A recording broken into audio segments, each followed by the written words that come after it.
Respect to Satou Sabally. She had the kind of take a respectful competitor has after the Fever beat the Wings. Sabally has really made the Wings, I think, into a dangerous team. Caitlin Clark just surprised everyone by revealing that she is excited about Satou Sabally maybe working with her. Let's face it, Caitlin is already a one-woman wrecking squad, but even superheroes need. She's the ideal teammate to support Clark when the league is loaded with players like Angel Ree, Chandler, and Sabally. Her stats with the Dallas Wings were incredible, and adding her to Indiana Fever's squad might tip the scales for the entire league. You're the #1 pick. People are going to go after you, whether it's for the right or wrong reasons, but people are going to go after you because they see greatness in you. And what the WNBA is measuring one type of greatness against the other greatness. So am I saying it's right that she's being pushed in the back? No, that's foul. That has no space in the sport, and we all know that. You're undoubtedly wondering why Sabally would leave Dallas at this point. The only explanation for the team's success is Caitlin Clark Sabally, who wants to join the action since she knows Indiana's spotlight will be brighter. With Clark leading the charge and Sabally sealing the wins, the Fever won't just compete, they'll dominate. It's no longer just basketball anymore. It's a power move for greatness. Big news in the WNBA. Satou Sabally has confirmed she will not be returning to Dallas in the next upcoming season in an unrivaled press interview. She goes to state, "I've already communicated with Dallas how grateful I am because they've made this a home for me for the past years, and I'm working with them together in finding the next home for me because I've already played my..." Satou Sabally is formally departing the Dallas Wings is like a mic drop at the end of a crazy 5-season concert. She averaged 15.7 points, rebounds, and 3.6 assists per game, demonstrating that she is not just a forward, but a complete threat to opponents. Not to mention her 2024 season stats, in which she casually scored 17.9 points per game while hitting 45.2% from deep. That's not just good, though. It's clear that she is one of the WNBA's most versatile players. For us, she makes tough buckets. She gives us another option on the floor to run our off-ball screening action for. She gives us another player that can play with the ball in her hands in the two-man game. She just has a really high IQ and understanding of the game. Now, let's talk about Caitlin Clark. This rookie stormed and broke records and made everyone wonder if they were watching the birth of basketball's next legend. She's got this rare ability to dominate a game on every level, whether it's dropping buckets, making insane assists, or clutching up when it matters most. And if that wasn't enough, Sabally herself gave Clark her flowers, calling her a generational talent that's like getting Ned in basketball. Everyone's buzzing. Are these two destined for a collaboration, or are we looking at the league's next iconic rivalry? Either way, we're eating this up. Sabally's exit from Dallas wasn't some drama-filled blow-up. It was mutual respect all around. She thanked the organization, called it home, and dipped gracefully. But let's be real, there's another side to this story. Injuries have been Sabally's shadow throughout her career. Only once did she manage to play more than 20 games in a season, and while her $195,000 contract for 2024 might sound sweet, it screams short-term deal, and eyes on the next move. This wasn't a goodbye, it was a calculated exit. I mean, I've already communicated with Dallas how grateful I am because they've made this a home for me for the past years. And the Wings, oh, they're in rebuild mode. Significantly new. Although names like Paige Buckers and Olivia Miles are being floated, losing Sabally still stings because she wasn't just a star but also a glue player who uplifts everyone around her. Good luck finding that kind of impact again. Dallas GM, the new head coach, and the first overall pick in the 2025 draft are all on the same page. It looked like Satou Sabally possibly could be headed to Indiana. This very much has sealed the deal. In the meantime, Clark is out there rewriting rookie expectations. She's scoring over 25 points in several games and managing her team's offense like a seasoned veteran. Scorer check, playmaker double check, walking highlight reel triple check. But it's not just about the stats. Clark is attracting fans like a magnet, packing arenas, and keeping the league on the map. The WNBA hasn't seen this much excitement for a rookie in years, and it's truly amazing to watch. Now, one player on the Dallas Wing team is up in the air, and that is Satou Sabally.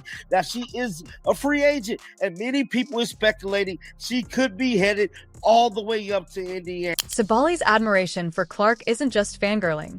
It's respect from a veteran who's seen it all. She called Clark a talent that can do amazing things, and coming from someone who's held her own in the league, that's a big deal. However, Sabally didn't sugarcoat it. She talked about the pressure that comes with being the #1 pick. According to her, the league isn't just watching Clark, it's gunning for her. Everyone wants to measure themselves against the best, and right now, with Aaliyah Boston, Kelsey Mitchell, and Lexi, their foundation is already strong. Hull is leading the way, but let's not fool ourselves. Boston is already in the mud, so adding Caitlin Clark to this mix would be a game changer. When combined with Clark's exceptional playmaking, the Fever would become a walking hell for the rest of the league. So Satou Sabally has officially said that she is gone. She is not coming back to the Dallas Wings, which I thought was interesting because I did think that with Satou, with her, Paige Becker's likely going to go to the Wings. With Satou, with Enrique Gambawale. This operation's brains are absolute. Pros Stephanie White brings championship-winning experience to the sidelines, and Amber Cox and Kelly Kopp are running the front office like a masterclass in team building. This trio isn't here to make a splash. They're here to build a dynasty, and they've laid out their plans in detail, resigning Kelsey Mitchell to secure that backcourt stability, and then putting all of their effort into signing a versatile forward like Satou Sabally. If you're wondering why Sabal's name keeps coming up, let me give you some stats.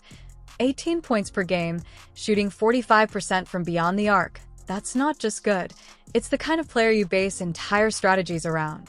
About Satou Sabally is the fact that she's so well-rounded as a player. Last season, she averaged 18 points per game, 6.4 rebounds per game, and 5 assists on 45% shooting from three, which is... And then there's the rumor that Sabally has been giving out significant clues, and her public endorsement of Caitlin Clark is the kind of thing that sends fans into a frenzy.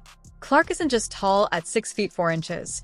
She's an all-around force of nature, scoring, passing, leadership, picking a skill, and she's probably mastered it. The idea of pairing her with Sabally feels less like a rumor and more like destiny because Sabally's ability to score, defend, and create plays. Together, Clark's dynamic style transforms the Fever into not just contenders, but clear favorites for the championship.